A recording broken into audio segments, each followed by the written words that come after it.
I'm sure I look very tired, but it is extremely early here in Ireland at the moment. I'm recording this straight after watching the episode, pretty much immediately after. And the episodes come out at like 3 a.m., half 3 a.m., so I got up really early to watch the episode so that I could record something really quick and be fresh on it. So if I sound a little groggy or whatever, that's why. But I'm gonna script the beginning of this video, but after that I'm just gonna talk my thoughts, which is what I used to do with reviews, but kind of stopped doing that. But I mean, going forward from this point, there are going to be full spoilers for the episode. Like, I'm not going to hold anything back because this is the last DCCW show ever, which DCCW is the reason why, like, for lack of a better description, it's the reason I'm the way that I am, I guess. Like, those shows have been huge, and have made huge impacts on my life. Like Arrow, Flash, Legends of Tomorrow, Supergirl are all hugely important to me. They're the reason why I made videos, or the reason why I went to college to do film and television, stuff like that. Like, it's 12 full years since Arrow began, and I was obsessed with those shows for most of that time. Like, they are a huge part of my life. Almost half of my life spent loving these shows. And then a number of years before Arrow began with Smallville, where Smallville was kind of a lot of my childhood. But I can't remember a time where I wasn't looking forward to a new DCCW show or a new Arrowverse show, so it feels really weird that now with the finale of Superman and Lois, that era is officially over, where there are no DCCW shows on the horizon. Like, whether it was shows people didn't like, or it was, you know, the better shows or whatever, like, it was an era of DC, and it's always going to be this era of DC, and now it is officially over. And it's kind of, I don't know, it's interesting that Superman and Lois ends 2 days before Creature Commandos begins, which Creature Commandos is the beginning of the DCU, or the new DC universe, or whatever you want to call it. Like, it's interesting how that worked out. But yeah, I mean, to talk about the episode, I guess maybe disclaimer that I do have issues with the finale. Like, this isn't going to be a video of me gushing over, oh my god, this is the greatest thing I've seen in my life. Like, I'm not going to be talking like that, because I actually do have quite a few things that I wasn't super crazy about or wasn't super happy with. So if you're kind of looking for a video that's just going to be somebody praising the entire episode, that's not what this is going to be. Which, you know, huge fan of the show. Like, I've been with Superman and Lois since day one. Like, the night of, I remember the night of the premiere and how excited I was kind of straight afterwards, being like, wow, this was not at all what I was expecting for the show. This is amazing. Like, I've always been a champion for the show, but this isn't going to be me kind of, you know, just going, I loved everything about it, because I actually do have some major critiques, I guess. But some of the things I've got issues with, I can't really blame them for, because it's the kind of things that would have been hard to work around, given the fact that, you know, it's a shortened final season where their budget was completely slashed. But I mean, despite some of my issues, I still did like the finale. Like, I still think I was a fan of a lot of the episode. I made a video over the weekend talking about what I thought the show ending would be like and how I thought the show would end. And the actual episode was really close to what I thought the end was going to be, like what I thought the finale was going to be, how I thought a lot of the characters were going to end the show on. So I'm not, you know, annoyed at any of the narrative or story choices. I think it's pretty much exactly what the show should have ended like and what the show should have been. But I think how things actually played out, like the execution on some bits, some things they did and some ways they went about doing things were very strange, in my opinion, where I was like, huh, that's a bit of an unusual take to do with this. But in terms of the story things, I was very satisfied with this. Like, the narrative, I thought, yeah, that's what the show should end like. It was a very emotional filled episode, and the show has always been more about the characters and the emotions than showcasing Superman taking down bad guys and villains. So I think the show ended with the spirit of what the show always was. Like, it didn't feel like this was a huge swing or a huge change from what the show usually does. Like, this felt very in line with what the strong points of the show are, which I was really happy with. But I guess to kind of start at the beginning, the episode unfortunately does feel very, very rushed. Like, in terms of series finales, this does sort of feel like a finale of a show that was cancelled during their season, and then they had to rewrite the final episode to reflect that.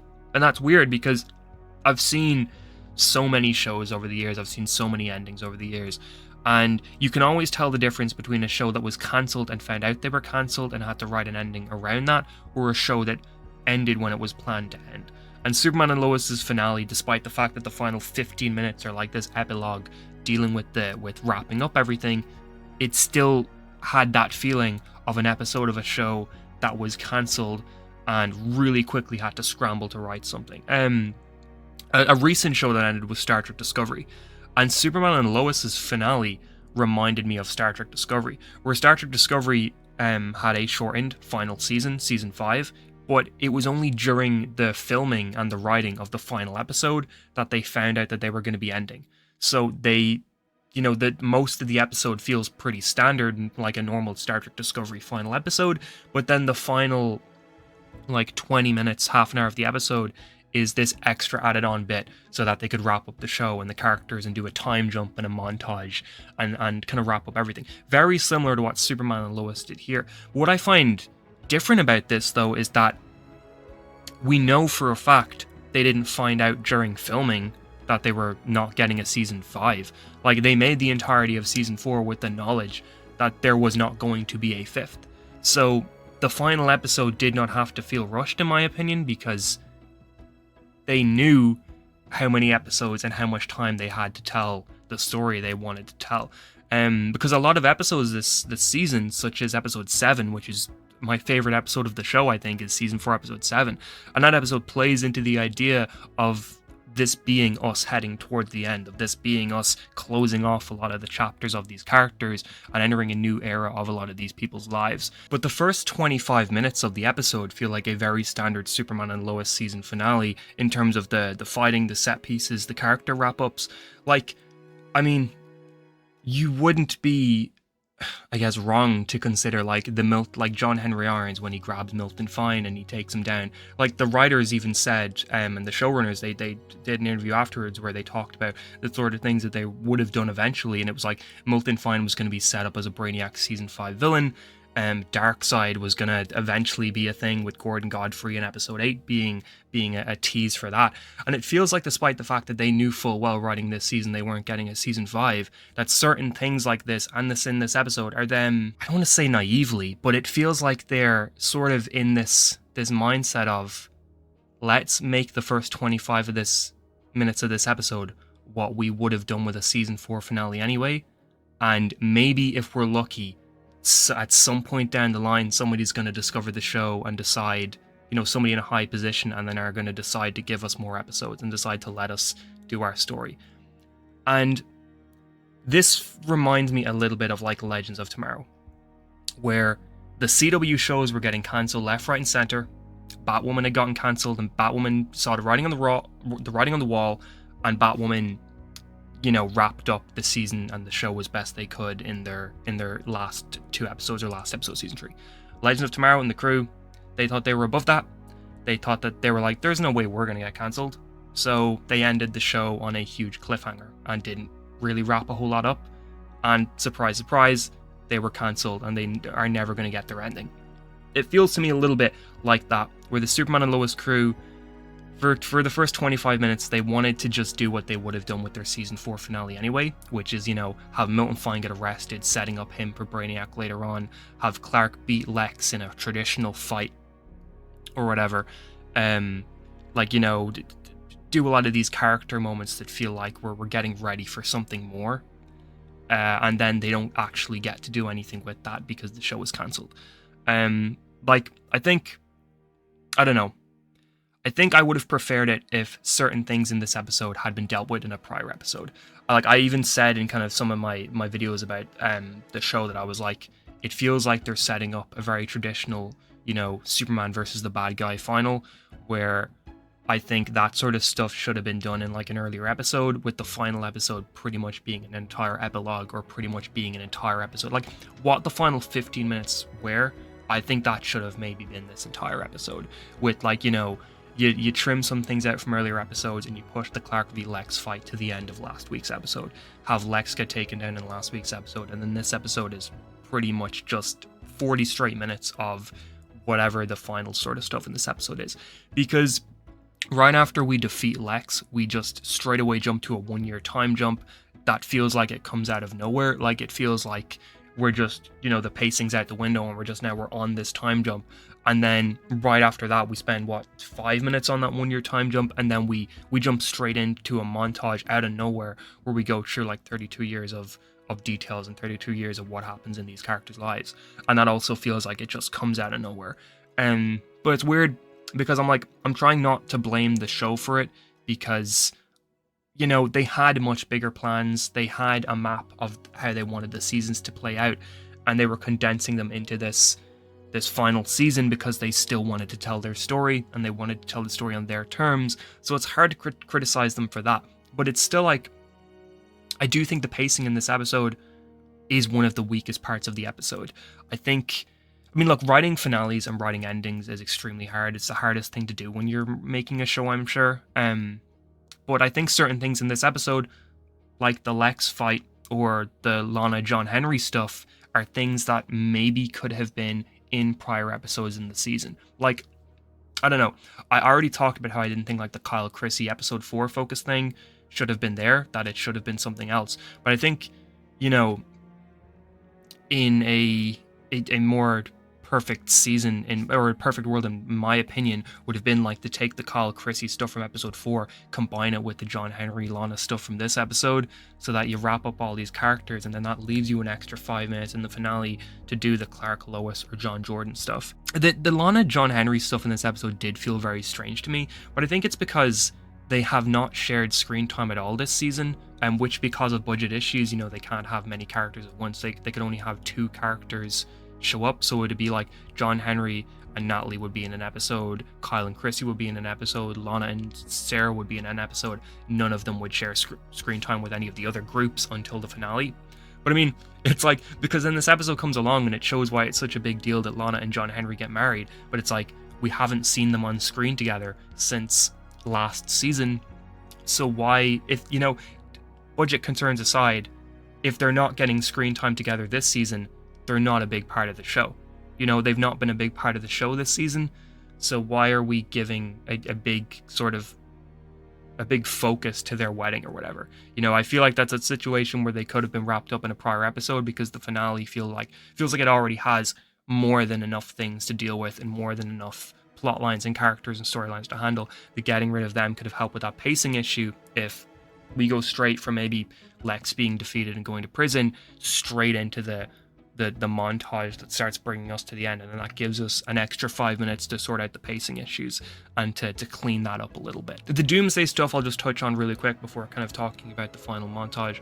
I thought the Doomsday versus Clark fight was really good up until Clark brings him up to the sun, and then I thought the bit where Doomsday just stops and does that, and then like we get a montage of like Bizarro Clark and Bizarro Lois, and then Doomsday just lets Clark push him into the sun. I thought that came out of nowhere. Maybe it's just me, but I was like, this has barely been set up at all. It's like my original reading of the season was going to be that after Doomsday left because Lois convinced him not to fight, to go after them and whatever, I thought they were going to like do this thing where Clark would have to fight Lex in episode 9 or in the finale, and Doomsday would return, but Doomsday would be on Clark's side or something like that. Like, I didn't think Doomsday was going to come back as a villain. I'm fine with him coming back as a villain, but I think to have him turn like that so suddenly in that final scene with him and Clark, it was another issue where it's like, this feels really rushed, where it's like, it feels like we're missing scenes here that should be leading up to that, or should be showing why he's all of a sudden now like, okay, I'm okay letting you kill me or whatever. Maybe it's a thing where it's like he goes to space and he changes his opinion or something like that. I don't know, but it just that thing came out of nowhere to me. But the actual fight between him and Clark I thought was really well done. The fight between Clark and Lex was really, really, really good. It was one of the cooler fight scenes I think in the entire show. The Lex like shouting at Lois stuff was really good, and the dialogue between the two of them in that scene was really well done. The John and Jordan stuff up until we started jumping ahead was also really, really, really good. I thought that the scene where like Jordan has a new power and he brings Jonathan back to life essentially, and then they have that scene where they're just kind of hugging or whatever. That's a really, really, really good scene, a really strong and powerful scene. I know I've not, like in my videos, I've not sounded like I'm super into like Kyle or Lana or like a lot of the side characters. But I mean, they are a big part of the show. They've always been a big part of the show. They had to be in this episode. And I think that the Kyle Lana scene, the last scene they share together, is also a very strong scene where they're just talking about each other and stuff like that. I really did like that scene. The music throughout the episode was absolutely phenomenal, by the way. Like, I mean, it usually is in finales, you know, they get to do more than usual, but the music in this show is always great, and we haven't gotten a soundtrack release since season 1, so I hope with season 4 now over, maybe we get one, because some of the music in the finale I'd love to be able to listen to properly. But let's talk about kind of when we start jumping ahead to the montage. So in my video, I talked about how I thought the show was going to end with Clark dying. Clark, a powerless Clark or a human Clark, you know, his heart was not going to be able to let him live for super long, which they'd already mentioned this season, and then he was going to die. I did not expect Lois to die before him like the show did. I also kind of theorized there was going to be a funeral and that the time jump was going to be characters coming back to Smallville for a funeral. I was way off on that. We didn't get a funeral, but the general tone of the final moments of the episode being focused on like sentimentality and family and the sadness over these characters and seeing like the very end of their story. That's what I wanted to see. That's what I was hoping we would see. And that's what we got. And I was really, really, really happy with that. I thought it was really well done. And for the most part, I really did enjoy the montage. The scene with Clark saying goodbye to Lois was one of the best scenes in the show. Like, it was so, so, so good. The cameo that everybody was talking about was Bitsie Tulloch's husband from Grimm playing, I don't have the name off the top of my head, but he was playing Jonathan, like flash forward Jonathan, like grown up Jonathan, which everyone was like, that cameo is going to be Kara from Supergirl, it's going to be Oliver from Arrow, it's going to be Tom Welling's Clark from Smallville, it's going to be all these crazy things. Somebody was saying it was going to be Henry Cavill. And then a lot of people, when it was announced, when they found out that it was Bitsie's husband, who had voiced Batman in some of the animated stuff, everyone immediately pivoted to being like, Bruce Wayne's in the episode. You know, they're going to do a flash forward and it's going to be Bruce Wayne forming the Justice League, or Batman's going to be in the episode. It's like, that was never going to happen. Like, you're setting yourself up for disappointment assuming that was what that was going to be. But somebody at one point theorized that that during the flash forward we were going to see a grown-up John and Jordan. I don't know who it was, but they were bang on that. Now, see, this is one of the things where I'm conflicted, but I feel like there's nothing else they could have done, because I think that not having the actors for Jonathan and Jordan there for like the Lois death scene, or for like the immediate scenes after that, or like the goodbye to Clark scene, I think that didn't make them hit as hard as if it was the actual actors there. But it's also, they wouldn't work in that scene. Like, as much as I would love to have seen them there, makeup and CGI is not going to make them look 30 years older, you know? Jonathan and Jordan, the actors are both in their early 20s, I think. Like, there's no way you can do a flash forward like that. I mean, and they're playing, what, 14, 15-year-olds? Like, there's no way that you could make them look older, that it would work in this scene, you know? There's no way you could do that. So they would have had to recast for flash forwards, but then it was like, it still, despite doing that, it took a little bit of the push in the more emotional scenes of that montage for me, because it was like, who are these strangers I'm looking at? You know, it's like, these aren't John and Jordan to me. You know, they didn't really look like them, I felt, you know, and I was like, nothing about them, like, they didn't get moments or dialogue at all. So it was like, there was nothing to remind you of the characters you're thinking of. So that was a whole thing where I was like, this could be stronger just if I had a connection to these new actors, but I don't. I was like, where are the old actors? But again, like, what are they going to do in that situation? You can't just use them again, because it's also not going to make any sense. But then part of me is like, do you just use them anyway? And be like, use your imaginations to pretend they're 30 years older? I don't know, that's a whole thing. But we did get that scene where we were seeing Superman flying alongside John and Jordan in their suits, as well as John Henry and Natalie are now the Steels. Which that was really cool to see. It was good. It was sort of reminding me of like a Stargirl moment, where it's, you know, we get the flash forward at the end of Stargirl to showcase all these characters who have become heroes now and who they are as heroes. It reminded me of that. Also shows that Clark still was active as Superman for a while after everything happened. I loved the scene where him and Kyle are walking on the streets of Smallville, and Clark's heart starts to give out in the exact same place that Jonathan's heart gave out.